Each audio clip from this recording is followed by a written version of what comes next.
Christian, good to see you. Thank you for joining us today. Yeah, my pleasure. Listen, I want to begin our conversation with the United Nations because we just heard from the Secretary General. He talked about the human suffering of the past 7 months in Ukraine, but really also made this appeal to nuclear states to recommit that they will not use their nuclear weapons. Just how real of a fear is this, that this might actually devolve into some type of nuclear war? Yeah, that's a good question. So, of course, the human suffering is nothing new to anybody who's lived in the Donbass region since 2014. These sort of atrocities are daily occurrences, and it's only news to the Western world. The nuclear escalation, I think there's some debate about how real this is. Look, I mean, it's not clear what this would really achieve for Putin. It would likely lead to inner elite rivalry. It won't change the fact that Russia can't take hold or control Ukrainian territory. It would further isolate Russia, certainly from China. And there's no intelligence assessments to suggest that there's any movement of nuclear warheads.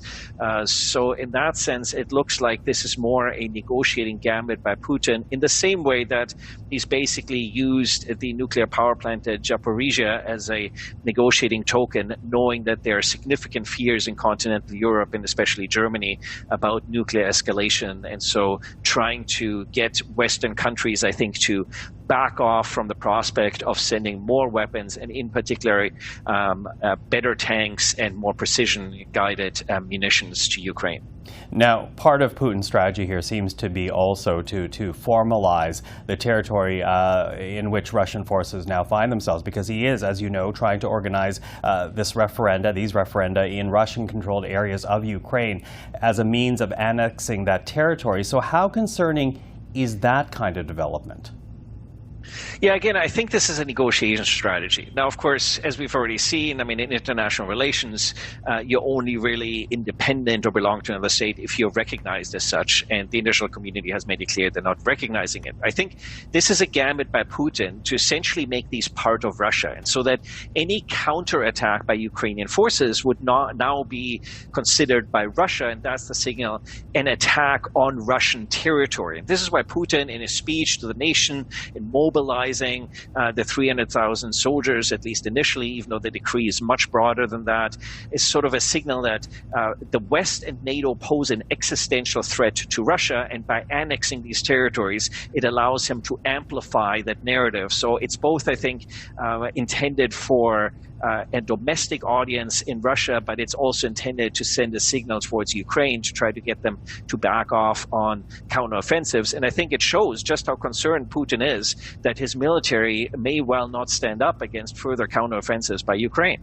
Well, this attempt to raise another 300,000 troops by Putin, though, that is sparking protests in Moscow. It's also created a crackdown on those opposed to this war. So what does that say to you about the bigger picture? If the Vietnam War was decided on the streets of the United States, is Putin starting to lose the narrative in his own country? The timing here is key, because the timing coincides with Biden's speech at the UN and, of course, several other Western leaders saying, we stand behind Ukraine, we will be with Ukraine for the coming months or for the coming years as necessary. And so Putin is signaling, well, I'm prepared to do the same. And so there's been this imbalance between Russia and Ukraine, where Russia has had the weaponry but not the manpower, and Ukraine has had the manpower but not the weaponry. And so on Putin's side, he's trying to provide a better alignment between his manpower and his kinetic capabilities. And so I think the call up here, I think the reason why it's controversial and why Putin had so far resisted doing this is because if you look at the decree is very broad. Ostensibly, Putin is saying this is calling up reservists, part of his 2 million reservists.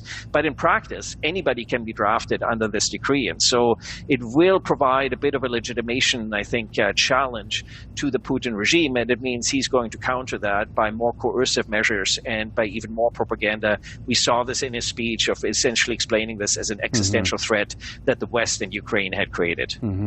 Quickly running out of time here, Christian, but I do want to ask the question, because if we're seeing these types of protests now and add on to that the victories that Ukrainian forces are having on the ground, does that in any way lay a path forward for Ukraine, for liberal democracies around the world? Is the current strategy working?